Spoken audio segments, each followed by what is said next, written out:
It was supposed to be Diddy's downfall, not theirs. But when federal prosecutors started naming names in that explosive trial, Beyoncé and Jay-Z weren't just watching from the sidelines. They were named. Jay-Z is setting Diddy up. He ain't doing different. And now, they're allegedly packing up, canceling tours, and eyeing countries with no extradition treaties. This isn't a vacation. It's a strategic escape. Let's rewind. When Cassie's lawsuit dropped, it wasn't just Diddy sweating. The industry held its breath, because behind every powerful man, there's an inner circle. And according to leaked court documents, that circle includes Jay-Z, one of the only people allowed to call Diddy by his real name, Sean. That's not just friendship. That's inner sanctum access. But here's where it gets messy. Jay and Beyoncé didn't just know Diddy. They hosted him. Parties. Elite gatherings with whispers of a lifestyle far darker than their pristine public image. And when rapper Deeb described a private 2020 party at Diddy's LA mansion, guess who was in the room? Beyoncé and Jay-Z. The vibe? Let's just say it wasn't a charity fundraiser. Beyoncé, I was at a party at Diddy crib in LA. This was the beginning of 2020. You know what I mean? Diddy had put everybody else out the crib, like the influx of people he had put them out. But he had took a liking to me in particular around the time, man. It was really, you know what I mean, like putting his arm around me. Right. So he had put majority of the people out, but he allowed me to stay in there. Mm-hmm. Me and maybe about 15 others. Right. Jay-Z and Beyonce being, two of the other 15 people in the room. So that'll just put into perspective of the type of company I was in right at the moment, And she came over and introduced herself to me like as if she had to. Right. Beyonce, cut it out. But I'm a big fan of your work, you know what I'm saying? Whoop de whoop, and that was just dope. That was dope as hell to me, man. That was dope. Now, with prosecutors circling, their sudden silence speaks volumes. No Rock Nation brunch. No defiant press releases. Just radio silence. And fans aren't blind. When Beyoncé abruptly canceled tour dates, the excuse was scheduling conflicts. But insiders say it's something far bigger. She's liquidating assets, stacking cash, preparing to run. Because here's the truth no one's saying out loud. If Diddy goes down, he's not going alone. And for Beyoncé and Jay-Z, the clock is ticking. But this isn't just about Diddy.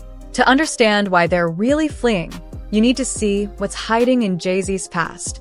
Jay-Z didn't become a billionaire by playing nice. But beneath the polished suits and Grammy speeches lies a past so dark, even his money might not bury at this time. We're talking about whispers that have followed him for decades, rumors the industry tried to erase. And now, they're resurfacing at the worst possible moment. Start with Foxy Brown. She was just 15 when Jay-Z, then in his late 20s, allegedly pursued her. Allegedly a romantical thing. It's all right, I'll say alleged, but we know. Yeah, she hit it before Beyonce. Allegedly. The rumors were loud enough that even his former business partner, Dame Dash, couldn't ignore them. In a now viral interview, Dame squirmed when asked point blank about it, refusing to deny anything before snapping. Go ask Jay. At what age was Foxy Brown signed? I wasn't paying attention to Foxy Brown. But I didn't sign Foxy Brown. I know Stop you. putting I'm me in just that. asking a You keep asking question. because I'm on the block. I'm responsible for everybody. You the boss. Yo, don't beat around the bush. Say what you want I'm to say. just What do you asking. mean by that question? I was just asking. What are you insinuating? I'm when not you ask me insinuating. about I just Foxy asked the Brown? question. I thought Foxy was like 16. That's all I'm saying. It sounds like you. All I'm saying sounds is like in you this got industry, some- when we live it in these seems glass like you got. houses. It seems like you got a question for Jay. Ask him. Y'all keep asking me questions y'all want to ask him because he ain't here. Ask him. I ain't got shit to do with that, and I don't even know nothing about that. That's not deflection. That's confirmation without saying it. Then there's R. Kelly. While the world now sees him as a convicted predator, Jay-Z didn't just work with him. He collaborated on a whole album, toured with him, and stood by him long after the allegations surfaced. Dame Dash once admitted he cut ties with Jay specifically because of that loyalty to Kelly. His exact words? Jay never distanced himself. I had to. Keys. the acceptable monster at this time, like R. Kelly was the last time I sat on this couch. Now, connect the dots. Diddy's trial isn't just about assault, it's about power networks. The kind where stars protect each other, silence victims, and keep the machine running. And Jay? He fits the pattern perfectly. Older, powerful, allegedly drawn to young women breaking into the industry. From Foxy to Aaliyah, whose tragic death still sparks conspiracy theories, to Beyoncé herself, who was just 16 when they met. I feel like she never got to experience life with the different types of people, and the fact that he was so old, low-key, I feel like the only way she expresses herself is through her music. And like I don't know them, obviously, but I'm just saying, just like by seeing the age gap and what happens between that age gap, she never got to live outside of him. Speaking of Beyoncé, but if Jay's past is disturbing, what he's allegedly done to Beyoncé behind closed doors, that's where this story gets really chilling. Beyoncé isn't just running from the law, she's running from him. For years, the world saw a flawless icon, untouchable, regal, in control. But behind the glittering facade, insiders claim she's been trapped in a gilded cage, manipulated, medicated, and monitored by the very man who swore to protect her. And now, with federal heat closing in, she might finally be making her move. Start with Uncle Ron, her former bodyguard. His viral interviews paint a picture so dark, it echoes Cassie's lawsuits against Diddy. He alleges Jay-Z intentionally got Beyoncé hooked on substances, not for recreation, but for control. Keep her dependent, keep her compliant. Because the moment she questioned his authority, that's when the business meetings turned into screaming matches behind locked doors. And the scariest part? This wasn't just Jay's doing. Beyoncé's own mother, Tina Knowles, allegedly enabled it. Sources say Tina micromanaged every aspect of her daughter's life, from her diet to her friendships, pushing the narrative of perfection at any cost. By the time Beyoncé turned 18, she'd never had a real relationship, never made a career move without approval, never even chose her own outfits.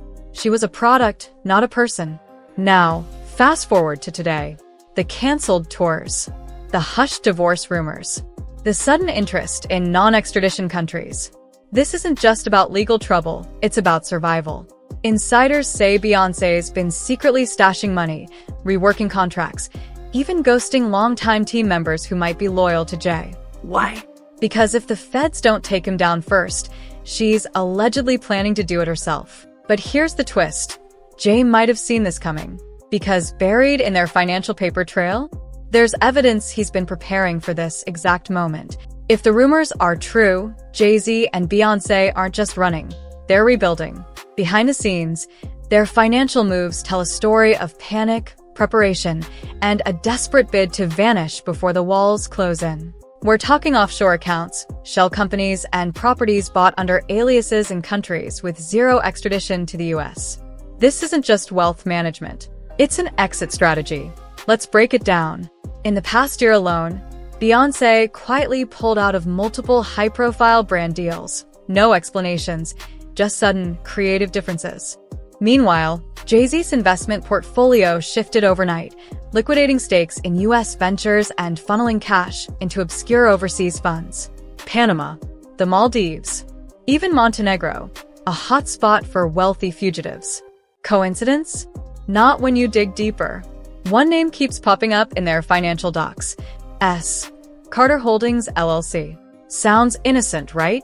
Until you realize it's the same shell company linked to a private Bahamian island purchase last March, a location with no extradition treaties. Even more telling, the property was bought under a blind trust, with layers of legal buffers to hide the real owner. But insiders swear it's Jay's failsafe, a place to disappear if the feds come knocking. And then there's Beyoncé's Renaissance tour money. On paper, it was $1 billion success. But sources claim she rerouted millions into Swiss accounts under her mother's maiden name, funds even Jay can't touch. Why? Because if this marriage implodes, she's ensuring he doesn't walk away with everything. But here's the kicker. None of this is illegal, yet. It's all just smart business. Until prosecutors prove those funds are tied to crimes, their wealth is their armor. And right now, that armor is bulletproof, but money can't silence the past. And one name from Jay-Z's history just resurfaced with a vengeance. Aaliyah's name should have been laid to rest decades ago. But with Diddy's trial dredging up the darkest corners of the music industry, her tragic death is back in the spotlight, and this time, the whispers point straight to Jay-Z. The timeline is damning, the connections? Unignorable. And the theories about what really happened on that doomed plane in 2001?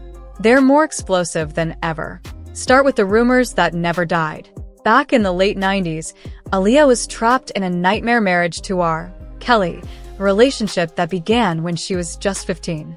When she finally escaped, Jay-Z allegedly saw an opening.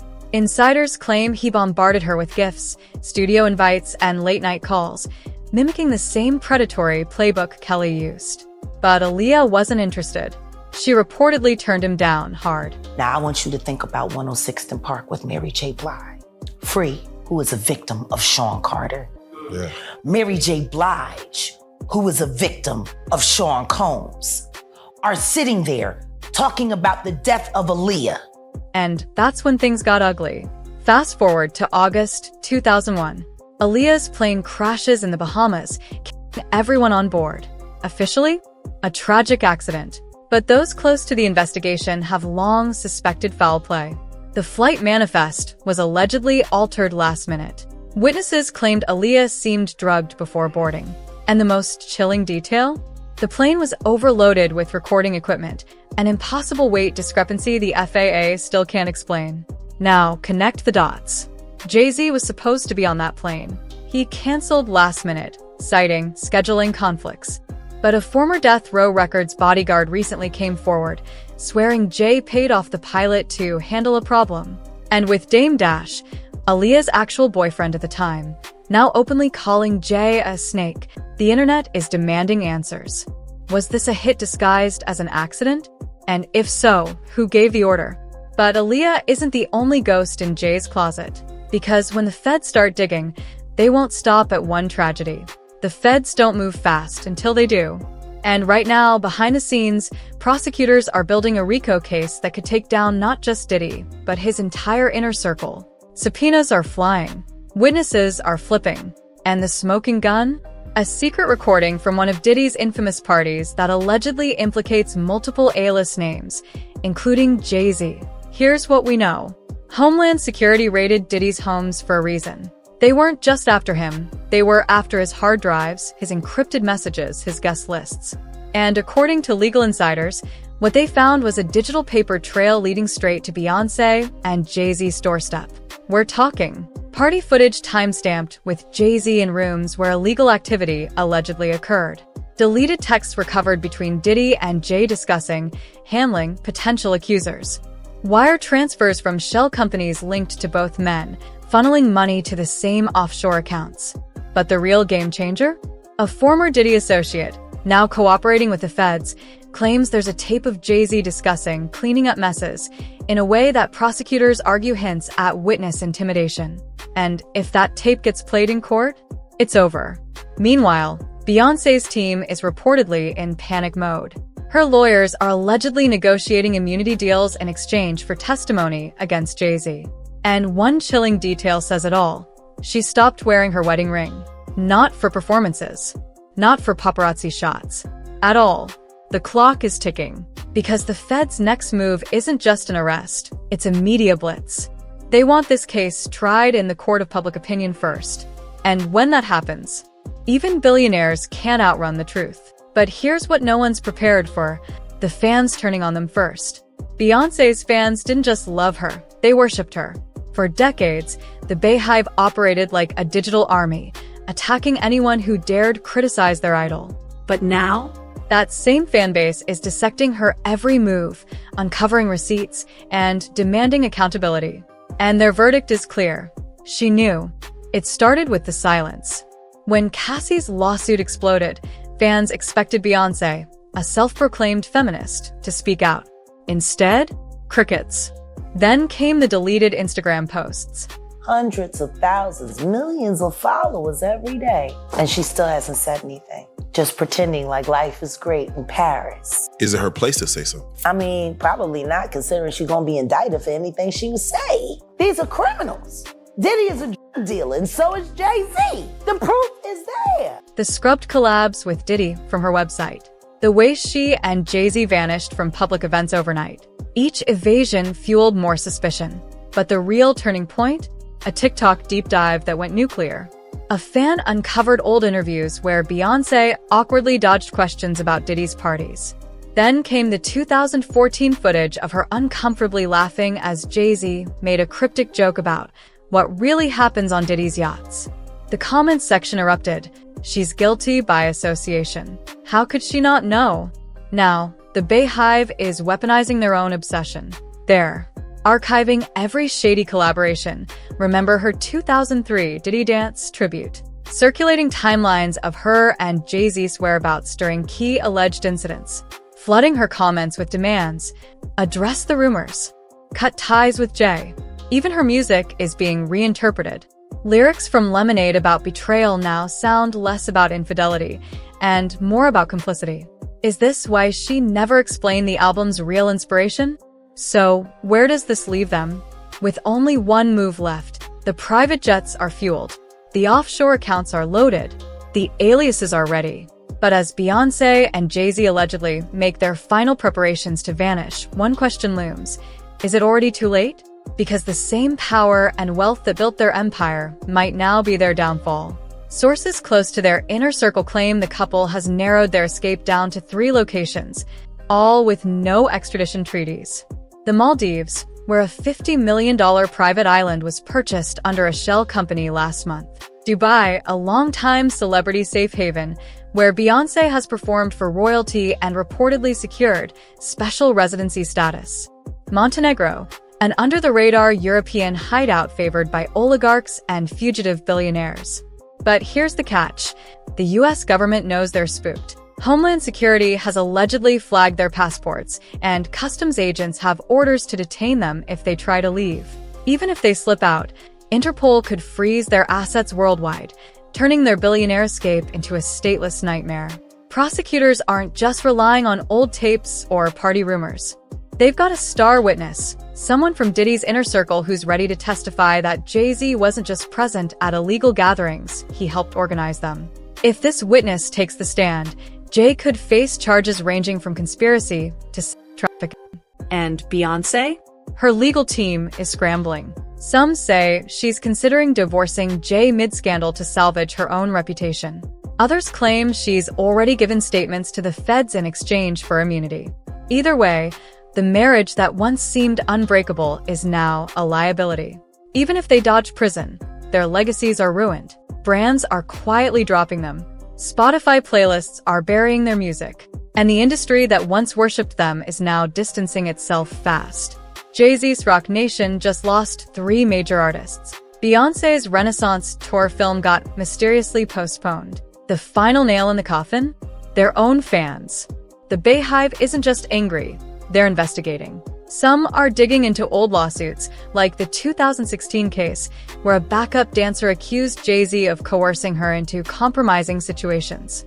Others are resurfacing Beyoncé's very suspicious 2013 documentary line, "I'm more powerful than my mind can even digest." Was that confidence or a cry for help? So, what happens next? 3 possible outcomes. They disappear, pull a Russell Simmons and live in exile, but as hunted billionaires with no allies. They surrender, strike a deal, flip on bigger names, and live in disgrace. They fight and lose, go down swinging in a trial that exposes everything. One thing's certain, the curtain's closing on their reign. And when it falls, the world will finally see the truth behind the throne. So what do you think? Are Beyoncé and Jay-Z really guilty? Or is this just another celebrity takedown? Drop a comment right now. Smash that like button and subscribe because trust me, you'll want to be here first for the breakdown.